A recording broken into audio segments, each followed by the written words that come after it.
করলা গাছ দিয়ে হুতি গেছে বুঝি না মানে ঠান্ডা তার হাতে জমে গেছে।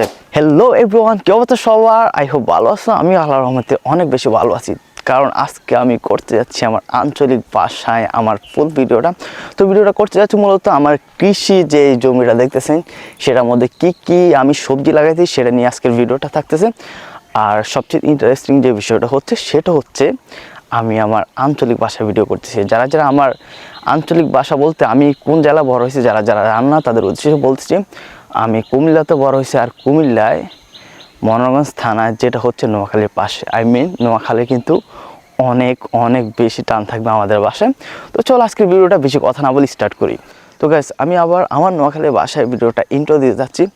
হ্যালো এভরিওয়ান, কী অবস্থা আপনারা আশা করি ভালো আছেন। আমি আল্লাহর রহমতে অনেক বেশি ভালো আছি। তো আজ চলে এলাম আর নোয়াখালীর আঞ্চলিক ভাষায় ভিডিও করতে। আর তার মধ্যে আমি কী কী সবজি লাগাইছি সেটা আপনাদের লগে শেয়ার করব।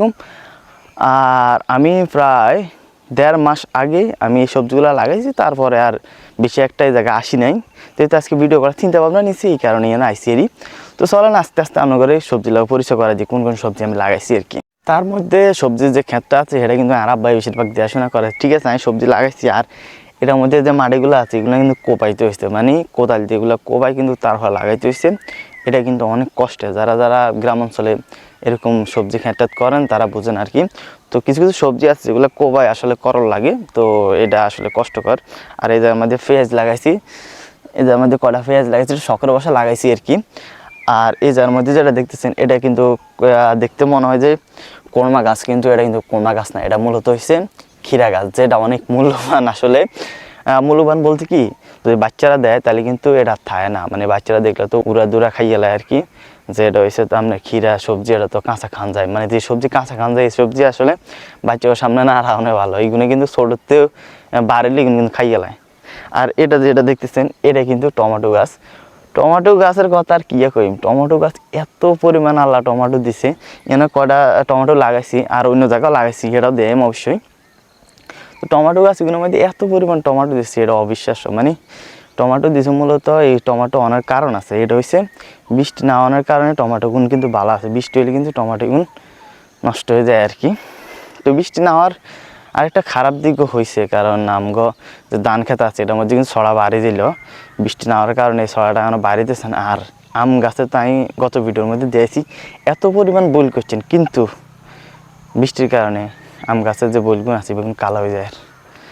আচ্ছা যাই হোক, তারপরে হয়েছে আমি টমেটো গাছ তো কইলে আমি দিলাম।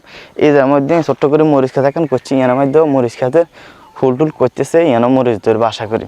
আর এগুলো দেখতেছেন, এগুলা কিন্তু যেটা দেখতেছেন এটা কিন্তু দেখলাম মনে হয় যে লাল শাক না, কিন্তু লাল শাক না মূলত। এগুলো হচ্ছে আমাদের দিকে এটার নাম হচ্ছে মাইরা কয় আর কি। এগুলো তো লাল শাক হয়, এত বড় তো হইতো না, লাল শাক খাইতে ছোটো ছোটো। আমাকে যে ডুল্লা কয় আর কি, আঞ্চলিক ভাষা আমগো বাসা ডুল্লা কয়, কিন্তু মূলত তো লাল শাক কয়।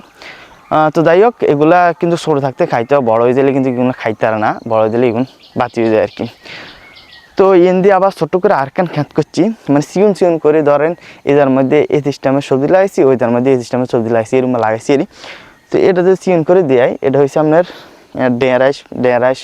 আবার মসজিদে আবার ইয়ে লাগাইছি, হচ্ছে আপনার মরিচ গাছ লাগাইছি আর কি।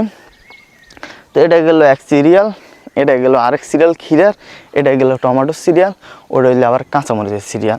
আর এদিকে তো টুকিটাকি একটু এটা থুবক গাছের মধ্যে টুকিটাকি সবজি লাগাইছি আর কি। এটা আমি লাগাইনি, ওই ডাং তারা লাগাইছে, গেগা লাগাইছে, আমি করতে পারি না শিওর দিই। গায়ে যদি আমরা এদিকে চাই, এদিকের মধ্যে যেগুন করছি কিন্তু অনেক গুণ আমরা ইয়ে করছি।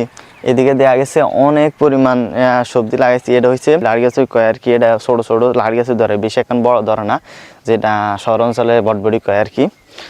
তো যাই হোক, এটা হচ্ছে পুরাটা লাড়গাছুই প্রায় করছি। আর এদিকে যদি শেষের দিকে যাই, এটা লাড়গাছুইটা একটু বেশি পরিমাণ করছি, কারণ লাড়গাছুই আসলে আমগো বেশি একটু পছন্দ আর কি। আর এটার বীজ যেগুলো আছে, মানে বিচিগুলো আছে যেগুলো শুকাই যাওয়ার পরে বিচিগুলো বাইর করে তারপরে এগুলো খায় আর কি। এগুলা যখন খোলার দিয়ে খায় তখন কিন্তু সেই লাগে, সেই অস্থির। এদিকে যদি আমি দেই, এটা কিন্তু আবার লাড়গাছুই গাছের ভিতরে হয়ে গেছে আর কি। এই জায়গাটা লাড়গাছুই গাছের ভিতরে হয়ে গেছে, এই ধন্যতা করছিলাম আর কি। আর এদিকে কি কি আরও গাছ কিছু আছে যেগুলোর নাম আসলে মূলত কই দেখতেছি না, আঙ্গ এতটাও কিছু গাছ লাগাইছে, কিন্তু আমি বেশিরভাগ গাছ লাগাইছি যার মধ্যে।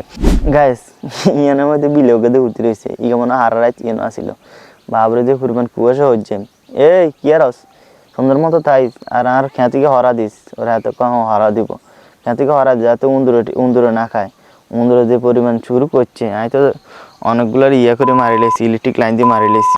গাছ যে পরিমাণ টমেটো ধরছে যদি আমি জানতাম যে এই পরিমাণ টমেটো ধরবে, তাহলে কিন্তু কাই সত্যি কথা কইতে এই গাছগুলো লাগাইতাম না, মানে এই সবজিগুলো লাগাইতাম না, সবগুলো টমেটো লাগাইতাম। যে টমেটো দেখতেছেন এই সিরিয়াল টমেটো ইয়ে আছে না, এই সিরিয়াল টমেটো ইয়ে কী করছে, বাঁশ দিয়ে ডাইরেক্ট আমরা বাঁধে দিচ্ছি যাতে টমেটোগুলো নিচে মাটির মধ্যে না লাগে, মাটির মধ্যে লাগলে কিন্তু টমেটোর দাগটা ঘুরে দিতে পারে, হোগে খাইতে আর নষ্ট দিতে পারে। তো এরকম করে কিন্তু আমি সিরিয়াল বাই সিরিয়াল টমেটো গাছ লাগাই দিলাম, যেটা কিন্তু এমন টমেটোর দাম কত জানি না আমগা এলাকায়, কই যেত না। টমেটোর দাম হয়েছে আমগা এলাকায় 1 কেজি 50 টাকা করে, 2 কেজি 100 টাকা, বুঝেন কী পরিমাণ ব্যবসা। তো টমেটো সিরিয়ালে লাগাই দিতাম, তাহলে তো দেখতেছেন কত জায়গা, টমেটো সিরিয়াল লাগাই দিলে টমেটো ধরে একদম খাইলেও কে এত টমেটো আমরা বেশি বড় লোক হয়ে যাইলাম, তাই না।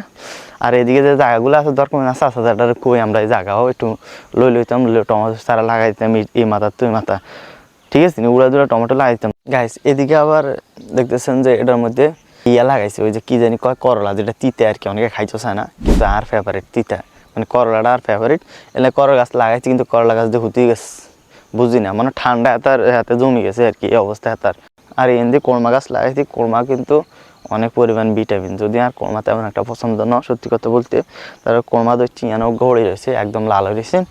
তো কোরমা ভিতরে মনে আরেক গা ধরছে, যে নাই দেই নাই, আমি যদি ভিতরে দেয় তাহলে কোরমা গাছও নষ্ট হইতে পারে, এবং কি দেখা গেছে যে কুয়াশার কারণে আমি বেজে যেতে পারি। কিন্তু কোরমা যে ডোকাগুলো আছে, কোরমা যে ওই যে কী জানি কয় পাতাগুলো আছে, সেগুলো কিন্তু খাইতে কিন্তু জোস। এগুলা যদি আলু দিয়ে রান্না করে না সেই মজা। যে গত বছর একটা আম গাছ লাগাইছি, মানে 3টা আম গাছ লাগাই, 3টার মধ্যে একটাই ভুল করছে, এটা অবিশ্বাস্য আসছিল। এটা আর মনে হয় না হাইব্রিড আম গাছ ইয়া, কারণ আঙ্গ ওই গাছের যে আম খাইছে আমার বাড়াটা হালাইছে, তারপরে কিন্তু এই গাছকে উঠছে আর কি। তো চলেন আমরা আম গাছের মধ্যে যাই, যে এর মধ্যে কোগা বল করছে কি আশেপাশে সেটা দেয়। গাইজ আম গাছ যেগুলো লাগাইছি এগুলো হচ্ছে নতুন বাড়ির মধ্যে লাগাইছে, আর নতুন বাড়িতে অলরেডি চলে আইছি। তো এর মধ্যে যে প্রথম আম গাছটা দিয়ে এর মধ্যে বল করানো ইকে হয়েছে কি লাল লাল হাতা করছে আছে, যাই হোক এর মধ্যে বল করানো। আর ইকে হয়েছে হয়েছে সবুজ কালার আর কি, সবুজ কালার আম ধরছে, মূলত মোটামুটি ভালাই ধরছে। এই যে আমের বল আম বাইরে হইতেছে কিন্তু, ঠিক আছে, ইগের মধ্যে আম ধরছে আর কি। আর ওইদিকে যদি আরগা দেয় তাহলে হিগে ওই আরগা আম গাছ। তো 3 আম গাছ লাগাইছি, 3টার মধ্যে ইগের মধ্যে বল করছে, যেটা অবিশ্বাস্য, আমার কাছে অবিশ্বাস্য লাগছে আর কি, কারণ অল্প কয়েকদিনের ভিতরে ছোটো গাছের মধ্যে বল করে লেছে। যদিও যে পরিমাণ কুয়াশা উঠতেছে আমরা তো দেখতেছি না, যে এমন সকাল সকাল আমি চলে এসেছি কিন্তু 6:30টায়। তো যে পরিমাণ কুয়াশা উঠতেছে, কুয়াশা উঠলে নাকি আমের বলি কিন্তু নষ্ট হয়ে যায়। তো যে পরিমাণ কুয়াশা উঠতেছে অনেক আমের বলি কিন্তু খালা হয়ে গেছে। যে পরিমাণ ভুল করছে, যদি সবগুলো আম ধরতো তাহলে তো ভাই বাংলাদেশ গোড়া দিয়ে এলাম যাইলো। যে আম ধরছে এই আম দিয়ে বাংলাদেশ গোড়া দিয়ে এলাম যাইলো। তো এই ছিল আর ভিডিওটা কেমন লাগছে আপনারা কিন্তু কমেন্টের মাধ্যমে জানাই দিন। আর যারা আমার এই চ্যানেলে থাকতে চান তারা কিন্তু অবশ্যই সাবস্ক্রাইব করতে হইব, আর একটা লাইক মাস্ট করেই দিতে হইব, কারণ লাইক না করলে কিন্তু আমার ভিডিও বেশি মানুষ দেখতে পারবো না। আর যারা লাস্ট পর্যন্ত দেখছেন তারা কিন্তু সাবস্ক্রাইব অবশ্যই করবেন। তো সবাই ভালো থাকবেন, সুস্থ থাকবেন, আল্লাহ হাফেজ।